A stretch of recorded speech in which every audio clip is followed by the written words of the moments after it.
So what I would like to do first, and this is a cool exercise that I learned from a book by Jensen Chero. I want you to just take a couple of seconds and just look around this room. By the way, this is such a cool building, right? Just look around this room, and I want you to count the number of things that you notice that are red.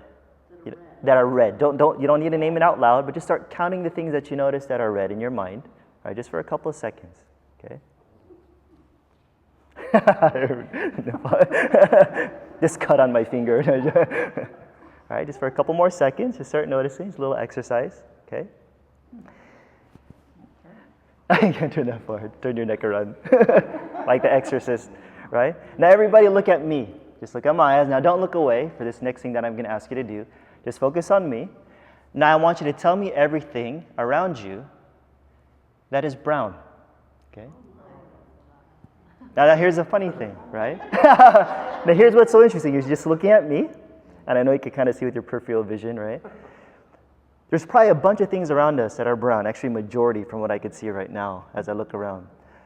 But we probably didn't see it because we're only looking for red, right? So here's my point. Your emotions that we have, the emotions that we have, the feelings that we have and experience, and ultimately our happiness is actually determined by what we choose to notice. Okay? I'll say that again in a different way. The emotions that we have, the feelings that we experience, and ultimately the happiness that we want depends on what you decide to notice. Now you all know Wayne Dyer, right? You guys heard of his name.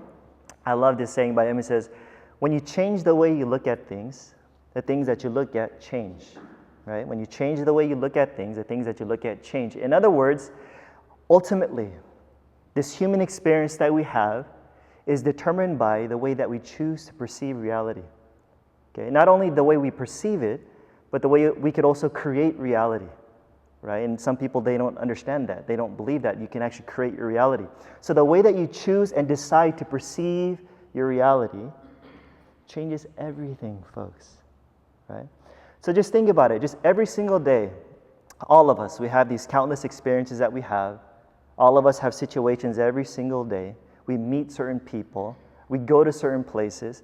And so the million-dollar question to think about every single day with all these experiences that we have as human beings, and the question is this: what do you see in your world? What do you see? Do you wake up every morning and do you see love in your world? Or do you wake up every morning and do you see fear? Just constantly living in fear. Kind of like a fight or flight kind of mentality. You know what I'm saying? Albert Einstein, is that in the Bible? Albert Einstein, you know, my background is a Christian. That's my background, but of course a lot's changed. Right? Albert Einstein said that the most important question any human being can ask themselves is this: is this a friendly universe? The most important question a human being can ask themselves. He also said that there are two ways that you can live your life. One, as though nothing is a miracle, and the other is that everything is a miracle. It's the way that you choose to see. And what you choose to see becomes your reality, folks. And what you choose to focus on expands, right? Now, how do you guys usually, you guys mind if I just talk like this? How do you guys usually feel every day, right? It depends. Maybe some of us feel like so-so or okay, but sometimes it's like up and down, right? Or if your kids drive you nuts or something like that, it goes up and down, right? But how do you feel right now? At this very moment, great. Some of us, we might feel tired or bored or so-so or okay or indifferent or whatever. You know, you just don't care about stuff that's going on in your life right now. Or maybe some of us actually feel really horrible and we're just covering it up. Who knows? You really don't know how we feel, right? Because it's easy, very easy for us to put up a front. We're all guilty of that, folks, okay? Even me, when I was a pastor for many years, right? And that's the thing. No matter how you're feeling at this very moment, even if you feel really bad, or even if you feel really good, here's the good news. You could still feel better from what you're feeling right now. But how? And to me, what I discovered is that one of the most powerful things that you can show every single day is gratitude. which is the word that you mentioned earlier. It's gratitude. And we've all heard this before. But it's really true that just one of the most powerful things that I've seen in my own life to change the way that I feel, because sometimes we feel like we can't control our feelings. But the way that we ultimately control our feelings is by changing the way that we think. It's by changing the way that we see things. It's by noticing the things that you actually notice. Do you only notice the red? And you forget everything else that's just around you, right?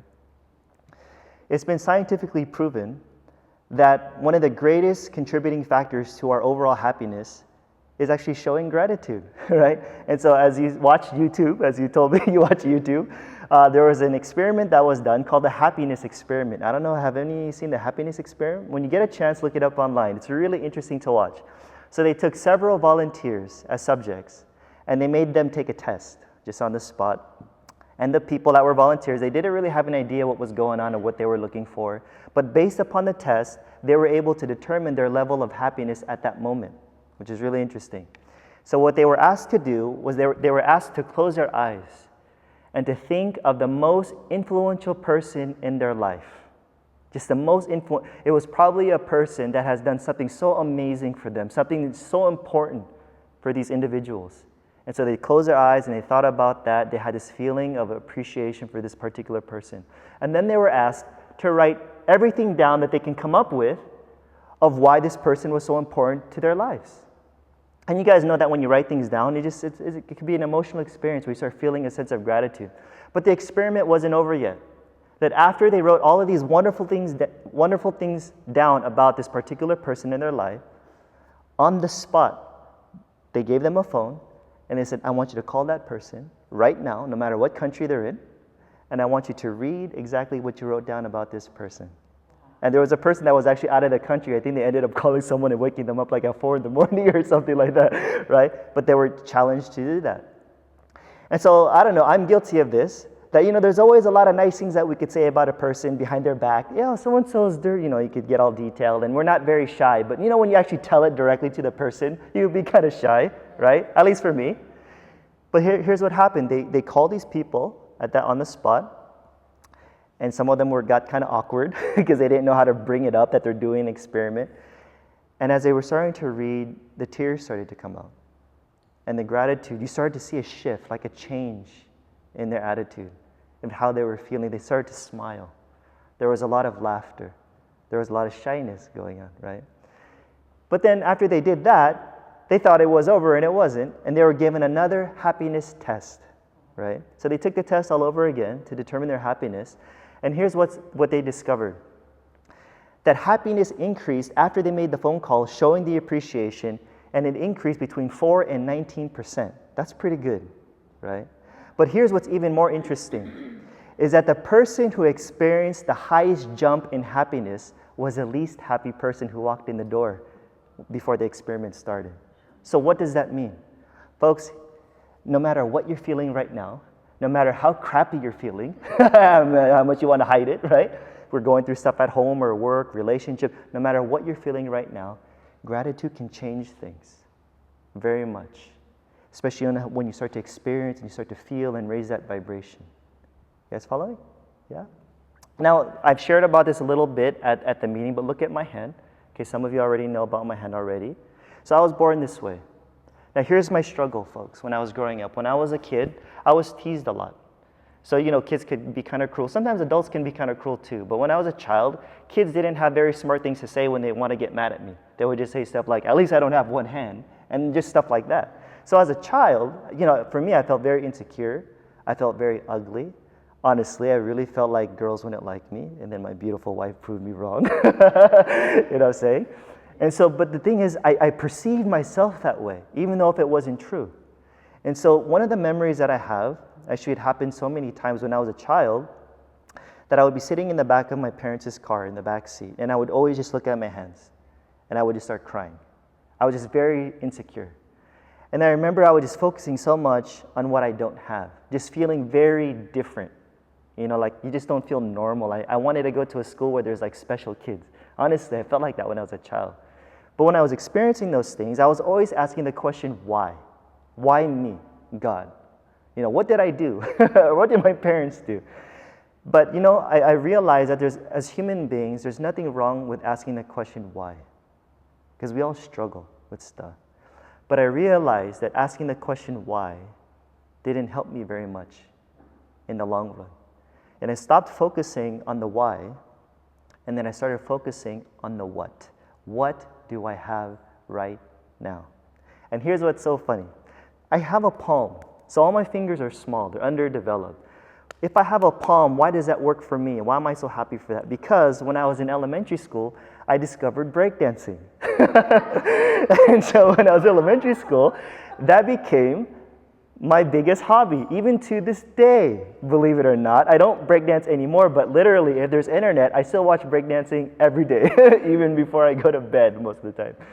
And what helps out when you have a palm is that I'm able to balance. And it's ironic because I was a breakdancer when I was in high school, had one hand, if you want to call it one hand. But my special move was the one where I'm balancing on my hand and spinning around on the ground, hopping and stuff like that. I would do one-handed moves and stuff like that, which was ironic. I made it a strength of mine. But what's so interesting also is that I also noticed I still have some small fingers, and I love video games. And I love playing with my iPhone, when I'm taking a break from writing. And I ask myself sometimes, if I didn't have these small fingers, how will I play with my iPhone? Honestly, I think about that sometimes, because my wife sees me play with my phone once in a while. And so I started just cherishing the things that I have. I could play basketball. I could carry a plate and serve my wife and just put a plate right here. So sure, there are some things that I have some challenges doing, just have to do a little bit differently. But I try to realize that there are no limits of what I can do, of what we can do. So I started focusing on that. Just the other day, I watched on Facebook. Facebook is like all videos now when you look on your news feed, right? There was a video of a guy playing the piano and he had no hands. How do you play a piano with no hands? So he had like half of an arm, like the stub. So he was just playing like this and he was using his chin. And I was watching that. I wouldn't even imagine him using his chin. I would just thought he would just use his arm. And it sounded amazing. It wasn't bad. It wasn't sucky. It was really good piano playing.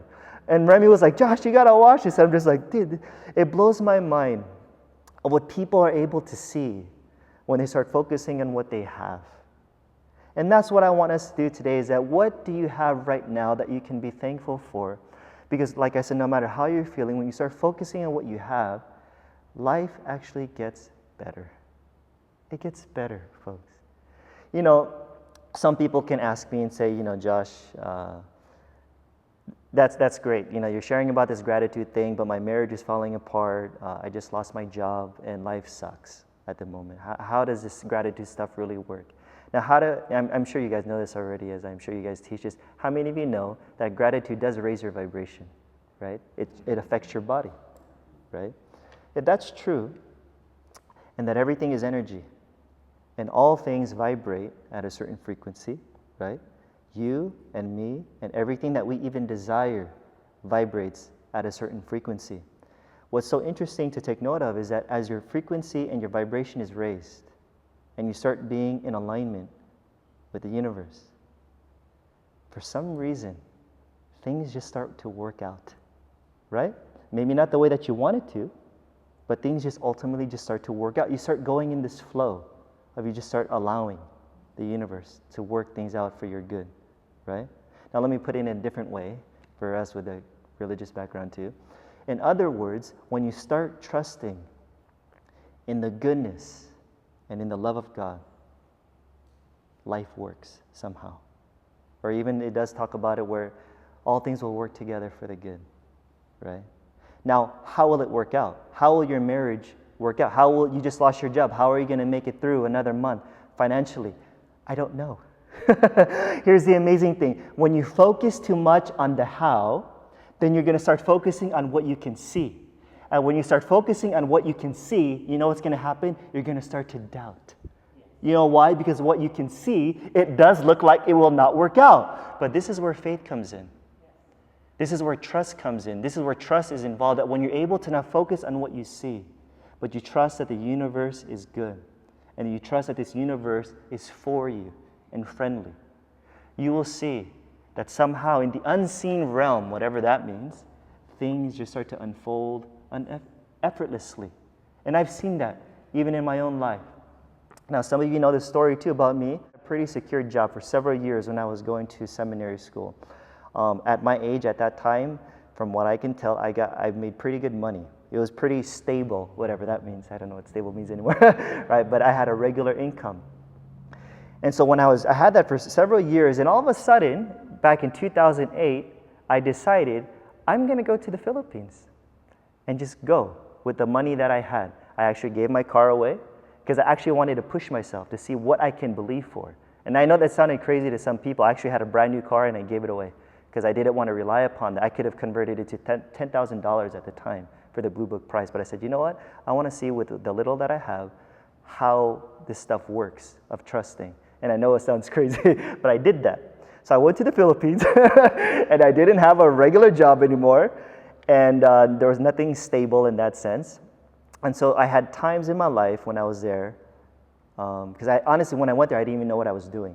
It was just like a step of faith, whatever you want to call it, to just go out and do something different.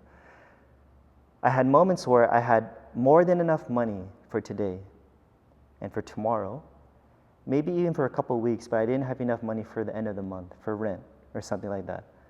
And what I started to realize as I started to understand who I am, of God and me, right, and me and God, whatever you want to talk about, our union with God or the universe, I started to see that everything that I need, I already have. That maybe I don't see it in my bank account, but I could see it in my mind. That this world is so abundant. How can we say that we can't make money somehow? And so what would happen, I would say, you know what? I have today.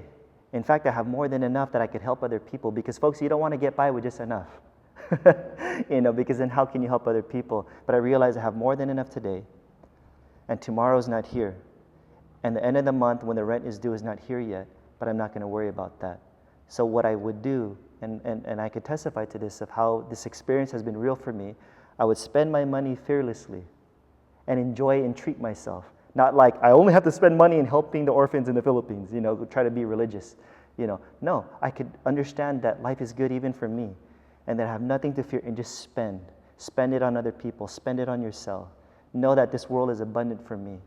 Then as I would do that, folks, every single time I quote unquote needed the money, it came every single time. And then all of a sudden I got married. And my wife has been able to testify every single time the money always came. Sometimes it was last minute, and those were challenging. But it came in so many ways that even in ways where it seemed so unexpected, and you just wouldn't realize I can't believe I got money this way. And so that's the amazing thing about the way this world works, folks, that when you just start trusting and expressing the gratitude in your heart, that what you already need, you already have, it's going to come. And that not only are you going to be okay, but you just start expressing yourself and feeling the gratitude that you have, that somehow, like I said, things just start to work out for us, folks.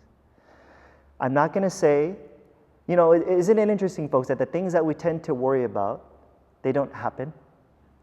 I've seen that. There are times I'll be worrying about something. What about this? What about that? And then it doesn't even happen. And then you worried for nothing. And you got pissed off for nothing. And you projected your anger on your family members for nothing. You know what I'm saying? And that's what's so crazy about it. Worrying is just a waste of time. Because we worry because we focus on the how of what you can see. But remember, you focus on what is the unseen, of what you can perceive and what you can create. Now, I'm not saying that you will never have challenging situations or situations that are apparently bad circumstances, but the issue comes down to how will you respond to all of those circumstances, and how will you perceive it, believing that it will somehow work for the good, somehow, even if you don't understand it. You don't need to understand it all at the moment, but just to trust and to focus on just living in the now. That's a powerful thing. When you learn to just live in the now and not worry about tomorrow, not dwelling on the past, but living in the now, and allowing all that fear, all that worry to just slip away. And all of a sudden you're present. You feel at peace. You feel almost at one with everything, right? And that's what's so amazing about showing gratitude, folks, every day, is that all of a sudden when you start thinking about it more, you start becoming more aware, right? You start being more aware of presence. You start being more aware of the joy that you have in your heart, and the peace, that the benefits that when you start showing gratitude is that somehow it empowers you somehow, even in the most difficult circumstances that you could be in. And gratitude even strengthens you and even gives you hope, folks, when things don't even look so good, so to speak, in a particular situation. And when you give gratitude, it helps you to remember that contrary to what many extreme religious folks say, it's not the end of the world. That you can still appreciate today, and that there's always something to be thankful for. Always something to be thankful for if you're just willing to notice it. If you're only willing to notice it. That when you start showing this gratitude, not only do you start feeling good, but you actually start to believe that today, that life is good. Life is good. And you know, the two most powerful words that I think people can say every single day is what? Thank you. You could whisper it. I just encourage you that throughout the day, just whisper it. But as you whisper it, as you say it, even if you don't feel it, just say it. Just say it until you feel it. And then you say it because you feel it. But start saying it in such of a way where you just start feeling the sense of gratitude, because our words are empty unless you feel, right? So what we can do is you just start noticing the things that we usually take for granted. The air that you breathe, your eyes to see and read, right? The home that you live in, the bed that you sleep in, the car that you drove to get here. You know, we have good cars. You know, the food that you eat, the water that you have at home. You know, when I lived in the Philippines and I went to certain places in Asia, they didn't even have clean water. They didn't even have hot water. You know, there were times where we had to boil water in a pot to take a shower. Of course, we didn't boil it, right? You know, but we had to do that to warm things up a bit.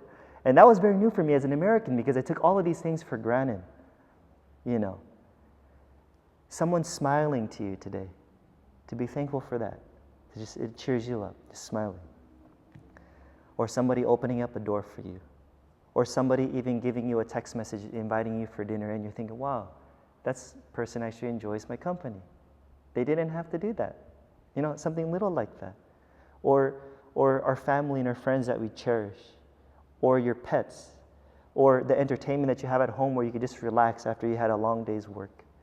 You know, there's so many things that you can go through the list, because the list is actually endless. Like I said, it's what will you notice every single day if you decide to, if you're able to be aware of that, folks. You know, just a couple days ago, good friends of ours, this couple, lost their daughter. Their daughter passed away, and she was only 13 years old.